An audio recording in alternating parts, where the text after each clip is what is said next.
రోజు మనం హెచ్చువేతలు అంటే ఇంటూ హెచ్చువేతల గురించి మనం తెలుసుకుందాం. ఓకేనా అండి? మళ్ళీ ఒకసారి చెప్తున్నా అంటే ఇది చిన్న పిల్లలు మాత్రం చూడకూడదు, పెద్దోళ్ళకు మాత్రమే.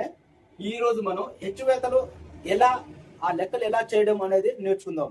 కూడికలు నేర్చుకున్నాం కదండి, అలాగే హెచ్చువేతలు కూడా ఈ రోజు చెప్తాను. ఒకసారి మీరు చూడండి. ఓకేనా అండి?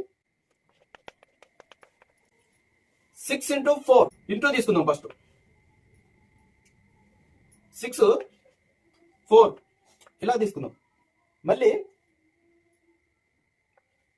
4 6 ఇక్కడ తీసుకుందాం. ఈక్వల్ ప్లస్ చేసుకుందాం. ఈ రెండింటిని ప్లస్ చేసుకుందాం. ఇప్పుడు ఏమవుతుందంటే 6 + 4 64 బై 6 + 4 64 ఆన్సర్.